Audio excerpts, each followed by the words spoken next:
हरिओम तत्सत। आप सबको मेरा नमस्कार हो। आज मैं आपको सुना रहा हूँ कि सत्संग के प्रभाव से कितना फल होता है सत्संग का।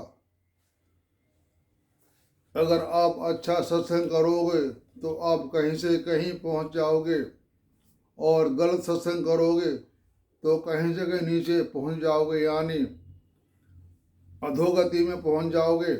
और अच्छा सत्संग करोगे तो आप वैकुंठ धाम में या मोक्षलोक में पहुंच जाओगे। यह मैं आपको एक कथा सुना रहा हूं कि भीष्म जी ने पूछा कि ब्राह्मण किस कर्म के परिणाम से मनुष्य प्रेत योनि में जाता है और किस कर्म के द्वारा वह उससे छुटकारा पाता है, यह मुझे बताने की कृपा करें। तब पुलस्त्य बोले, राजन, मैं तुम्हें ये सब बातें विस्तार से बतलाता हूँ, सुनो। जिस कर्म से जीव प्रेत होता है तथा जिस कर्म के द्वारा देवताओं के लिए भी दुस्तर घोर नरक में पड़ा हुआ प्राणी भी उससे मुक्त हो जाता है, उसका वर्णन करता हूँ। प्रेत योनि में पड़े हुए मनुष्य सत्पुरुषों के साथ वार्तालाप तथा पुण्य तिथियों का बारंबार कीर्तन करने से उससे छुटकारा पा जाते हैं। यानी सत्पुरुषों का संग करोगे तो आपको मुक्ति मिल जाती है। सुना जाता है कि प्राचीन काल में कठिन नियमों का पालन करने वाले एक ब्राह्मण थे। उनका नाम है पृथु। पृथु की कहानी भागवत पुराण में आती है। उन्होंने बहुत समय तक राज्य किया। ये भागवत पुराण में सी कहानी विस्तार से आती है। उस कहानी को मैं यहाँ नहीं कह सकता। मैं सिर्फ आपको ये बता रहा हूँ कि सत्संग का क्या प्रभाव होता है। तो वे सदा संतुष्ट रहते थे। उन्हें योग का ज्ञान था, यानी उनको ब्रह्म ज्ञान था, और वे सदा अपने कर्तव्य का ज्ञान रखते थे। सबसे मीठे वचन बोलते और अतिथियों के साथ सत्कार में मन लगाते थे। अनेक कर्तव्य के पालन और स्वाध्याय में लगे रहना उनका नित्य का नियम था। इस प्रकार संसार को जीतने की इच्छा से वे सदा शुभ कर्तव्य कर्म का अनुष्ठान किया करते थे। ब्राह्मण देवताओं को वन में निवास करते और अनेकों वर्ष व्यतीत हो गए। एक बार उनका ऐसा विचार हुआ कि मैं तीर्थ यात्रा करूं, तो तीर्थों के पावन जल से अपने शरीर को पवित्र बनाऊं। ऐसा सोचकर उन्होंने सूर्योदय के समय शुद्ध चित्त से पुष्कर तीर्थ में स्नान किया और गायत्री का जप तथा नमस्कार करके यात्रा के लिए चल पड़े। पुष्कर जो तीर्थ स्थान है वह आज के समय में राजस्थान में है। पहले कहाँ था यह तो पता नहीं, लेकिन आज के समय में जो पुष्कर तीर्थ स्थान है वह राजस्थान में। जाते जाते एक जंगल के बीच कंकड़ीली भूमि में, जहाँ न पानी था न वृक्ष, उन्होंने अपने सामने 5 पुरुषों को खड़े हुए देखा जो बड़े ही भयंकर थे। उन विकट आकार तथा पापपूर्ण दृष्टि वाले अत्यंत घोर प्रेतों को देखकर उनके हृदय में कुछ भय का संचार हो गया। फिर भी वे निश्चल भाव से खड़े रहे। यद्यपि उनका चित्त भय से व्याकुल हो गया था, तथापि उन्होंने धैर्य धारण करके मधुर शब्दों में पूछा, भाई ये तो ब्रह्मज्ञानी थे, ये तो कहने की बात है। ब्रह्मज्ञानी को कुछ फर्क नहीं पड़ता। वे चुपचाप खड़े रहे और देखते रहे। तब उन्होंने मधुर शब्दों में पूछा कि विकराल मुख वाले प्राणियों, तुम लोग कौन हो? किसके द्वारा कौन सा ऐसा कर्म बन गया जिससे तुम्हें इस विकृत रूप की प्राप्ति हुई है, यानी खराब रूप की योनि प्राप्त हुई है। तब प्रेतों ने कहा कि हम भूख और प्यास से पीड़ित हो हमेशा दुखों से घिरे रहते हैं और हमारा ज्ञान और विवेक नष्ट हो गया है। हम सभी अचेत हो गए, यानी हमें कुछ याददाश्त नहीं है, हम अचेत हो गए हैं। हमारी बुद्धि और ज्ञान दोनों लुप्त हो चुके हैं। दिशाओं के बीच की अवान्तर दिशाओं को भी नहीं पहचानते।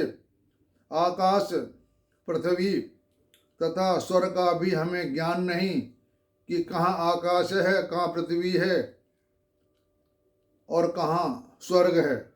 यह तो दुख की बात हुई। सुख इतना ही है कि सूर्योदय देखकर हमें प्रभात सा प्रतीत हो रहा है, यानी जब सूर्य महाराज निकलते हैं तो हमें सुबह मालूम पड़ता कि हाँ अब सुबह हो गया है। तो हम में से एक का नाम है पर्युषित, दूसरा सूचिमुख, तीसरा शीघ्रग और चौथे का रोधक और पांचवें का नाम लेखक। तब ब्राह्मण ने पूछा, यह तुम्हारे नाम कैसे पड़े? तब प्रेतों ने कहा कि मैं सदा स्वादिष्ट भोजन किया करता था और ब्राह्मणों को बासी अन्न देता था, यानी मैं अच्छा खाता था और जो बाकी बासी भोजन बच जाता था वह मैं ब्राह्मणों को खिला देता था। इसी हेतु के लेकर के मेरा नाम पर्युषित पड़ा। और इसलिए इसका नाम, और दूसरा ने कहा कि मेरे इस साथी ने अन्न आदि के अभिलाषी बहुत से ब्राह्मणों की हिंसा की है। दूसरा बोला कि मैंने बहुत से ब्राह्मणों को मारा है, हिंसा की है, इसलिए इसका नाम पड़ा सूचिमुख। और तीसरा प्रेत बोला कि भूखे ब्राह्मण के याचना करने पर भी, यानी एक जब भूखा ब्राह्मण भिक्षा मांगने जा रहा है, भीख मांग रहा है, उसके बाद भी शीघ्रता पूर्वक वहाँ से चला गया। वह जब कोई भूखा ब्राह्मण याचना करने पर भी उसे कुछ देने के भय से वहाँ से वो चलता बनता था, मतलब उससे कुछ नहीं कहता था। उसने मांगा और ये वहाँ सुन करके आगे निकल जाता था। ऐसा इसलिए इनका नाम पड़ा शीघ्रग, मतलब शीघ्र चले जाना, इसलिए इसका नाम पड़ा शीघ्रग।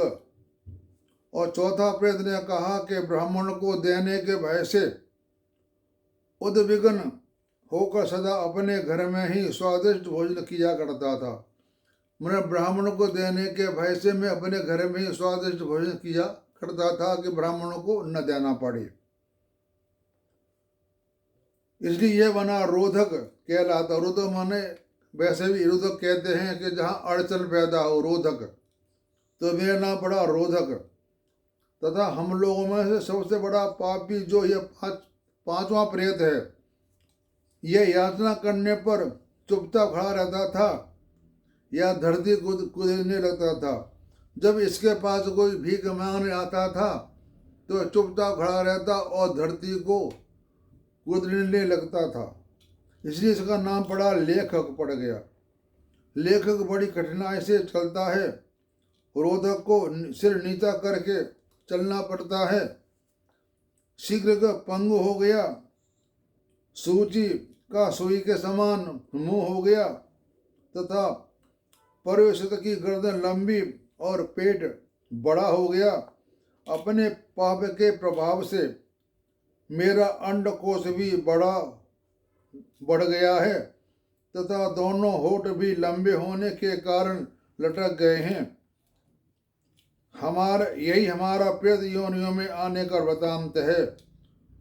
सो सब मैंने तुम्हें सुना दिया। अब आप यहाँ अंदाज यह लगा लीजिए कि जो मैंने आपको बताया कि किसी की गर्दन मोटी हो गई, किसी की लंबी हो गई, किसी के अंडकोश बढ़ गए, किसी का मुंह टेढ़ा हो गया, ये सब हमारे कर्मों के द्वारा ही होता है। जो जैसा कर्म करता है तो वो चाहे भूत हो, चाहे प्रेत हो, इंसान हो, उसकी शक्ल बिगड़ जाती है। हमारे प्रारब्ध के कर्मों से ही हमको बीमारी मिलती है, जिसके कारण हमें यह कष्ट भुगतना पड़ता है। यह बात आप कान खोल के समझ लो। यह एक उदाहरण बना करके मेरे अंदाज से दिया हुआ है कि इंसान लोग आप भी समझ लो, जो जैसा काम करेगा उसको वैसा ही फल मिलेगा, इसमें कोई दो राय नहीं है। तो जब पूछने पर उस बात को ही बताएंगे तो ब्राह्मण बोले, इस पृथ्वी पर जितने भी जीव रहते हैं उन सब की स्थिति आहार पर ही निर्भर है। अतः मैं तुम लोगों को भी आहार जानना चाहता हूं। ब्राह्मण बोले कि तुम्हारा आहार क्या है, यह मुझे तुम बताओ। तो प्रेत बोले कि ब्राह्मण, हमारे आहार की बात सुनिए। हम लोगों का आहार सभी प्राणियों के लिए निंदित है, मतलब जो कहने में अच्छा नहीं लगता, निंदित है, खराब है। उसे सुनकर आप भी बार बार निंदा करेंगे।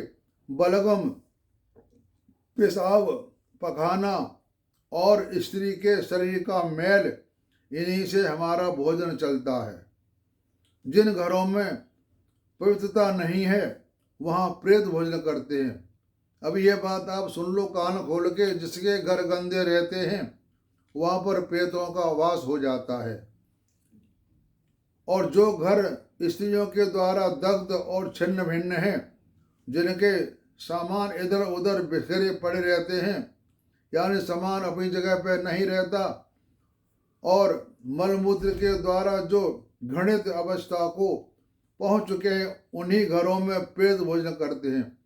जहाँ ऐसा जो मैं आपको बातें बता रहा हूँ कि जिनका सामान सही जगह पे नहीं रखा होता और घर में गंदगी रखते हैं, वहाँ पर प्रेत वास करते हैं, वहाँ प्रेतों की ही चलती है। जिन घरों में मानसिक लज्जा का अभाव है, यानी कोई लाज शर्म नहीं,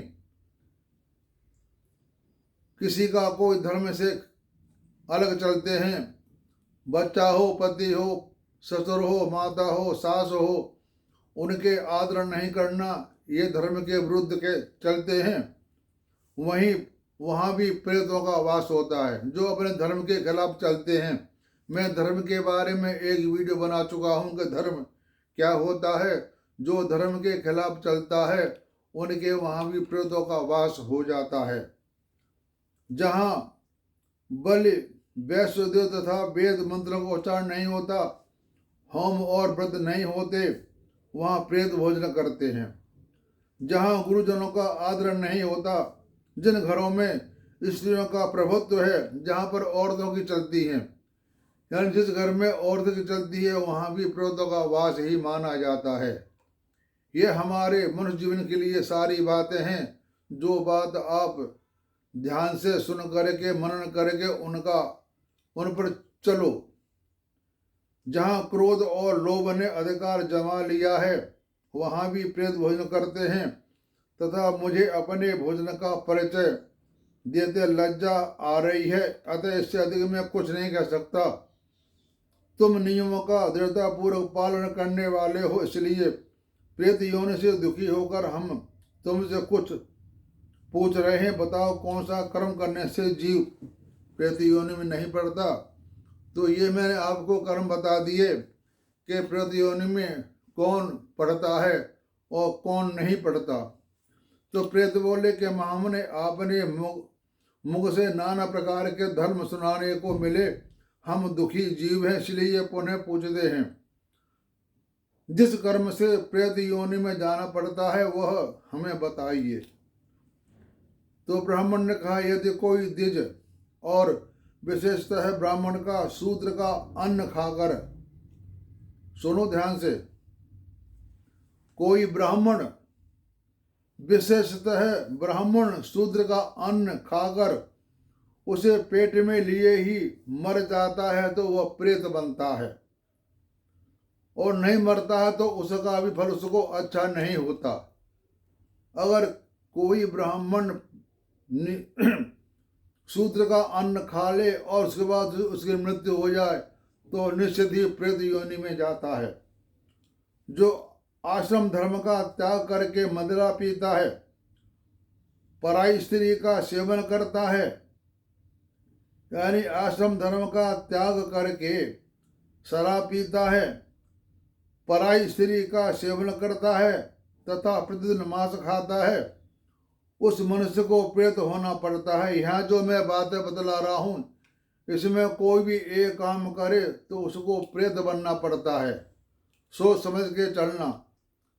पराई स्त्री को का सेवन करना या मांस खाना या शराब पीना, कोई भी आप एक काम करते हो तो आपको प्रेत बनाना पड़ेगा। ये मैं नहीं कह रहा, ये हमारे शास्त्र कह रहे हैं।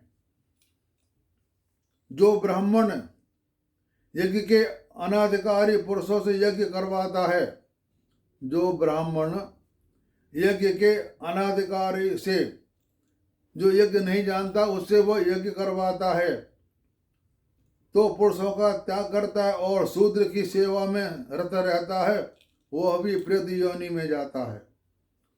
जो मित्र की धरोहर को हड़प लेता है, शूद्र का भोजन करता है, शूद्र कह लो या पापी आदमी कह लो या नीच आदमी कह लो, शूद्र कह लो, पापी कह लो, जो आदमी ठीक नहीं है, जो राम का नाम नहीं लेता है, वह पापी की गिनती में ही आता है। उसका यह निश्चय है तो जिसका आप खाना खाओगे तो आपको वह प्रेत योनि में ले जाएगा। ब्रह्म हत्यारा, गोधाती, चोर, शराबी, गुरुपत्नी के साथ संभोग करने वाला तथा भूमि और कन्या का अपहरण करने वाला निश्चय ही प्रेत होता है। जो पुरोहित नास्तिकता में प्रवृत्त होकर अनेक ऋतुओं के लिए मिली हुई दक्षिणा अकेले हड़प लेता है, यानी जो हम जो पूजा पाठ करते हैं उनसे जो धन संपत्ति कपड़ा जो भी कुछ मिलता है उसको अकेले ही हड़प लेना है तो वो प्रेत योनि में जाता है। विप्रवर पृथु जब इस प्रकार उपदेश कर रहे थे, उसी समय आकाश से सहसा नगारे बजने लगे। हजारों देवताओं के हाथ से छोड़े हुए फूलों की वर्षा होने लगी। प्रेतों के लिए चारों ओर से विमान आ गए। आकाशवाणी हुई, इन ब्राह्मण देवता के साथ वार्तालाप और पुण्य कथन का कीर्तन करने से तुम सब प्रेतों की दिव्य गति प्राप्त हुई है। इस प्रकार सत्संग के प्रभाव से उन प्रेतों का उद्धार हो गया। तो यह तुम्हें कल्याण साधन की आवश्यकता है तो तुम आलस को छोड़कर पूर्ण प्रयत्न करके सत्पुरुषों के साथ वार्तालाप सत्संग करो, यानी सत्पुरुषों का सत्संग करो। पापी आदमी सत्संग करने से भी पाप लगता है। तो यह मैंने 5 प्रेतों की कथा संपूर्ण धर्मों का तिलक है। जो मनुष्य इसका 1 लाख पाठ करता है उसके वंश में कोई प्रेत नहीं होता, और जो अत्यंत श्राद्ध और भक्ति के साथ इन प्रसंग का बारंबार श्रवण करता है वह भी प्रेत योनि में नहीं पड़ता। तो ये मैंने आपको प्रेत योनि की बात सुना दी, और आपको एक बात बता देता हूँ कि पिंडदान का हमारे सनातन धर्म में आदिकाल से चला आ रहा है। हमारे अगर कोई पूर्वज किसी कारणवश प्रेत योनि में पहुंच गए हैं या किसी नीच योनि में जन्म ले लिया है, उनकी मुक्ति के लिए हमें पिंडदान करना बहुत जरूरी होता है। अगर हम पिंडदान कर देंगे अपने परिवार के प्रति तो उनका भला और हमारा भी भला। तो यह भी एक बहुत पुण्य का काम है। मैं आप सभी भाइयों से प्रार्थना करता हूँ, आप अपने पितरों के निमित्त गया में जाओ, हरिद्वार में जाएं, पुष्कर में जाएं, जहाँ भी तीर्थ स्थान है वहाँ जाके पिंडदान अवश्य करा दें, तो आपके प्रेतों का कल्याण हो जाएगा। जो बुरी गति में, बुरी योनि में या प्रेत बन गए उनका उद्धार हो जाएगा। जब उनका उद्धार हो जाएगा तो वे मोक्ष को प्राप्त हो जाते हैं, भगवान के पास पहुंच जाते हैं। फिर आपके वही प्रेत देवता आपको खुश होकर के आशीर्वाद देते हैं, तो आपका बहुत भला होता है, आपका भी सबल जीवन, उनका भी सबल जीवन। तो यह है सत्संग की बात, सत्संग का कितना प्रभाव होता है। इसलिए मेरी आप सबसे प्रार्थना है, हाथ जोड़कर आप जो मैंने बातें बताई उन बातों का मन में लाएं, उसका प्रयोग करें तो आपका जन्म सफल हो जाएगा, नहीं तो आपको प्रेत बनना ही पड़ेगा। अब मैं अपनी वाणी को विराम देता हूँ। आप सबको नमस्कार। ये मेरी वीडियो कैसी लगी ये आप मुझको बताना। अतः अब अपनी वाणी को विराम देता हूँ। आप सबको नमस्कार, धन्यवाद।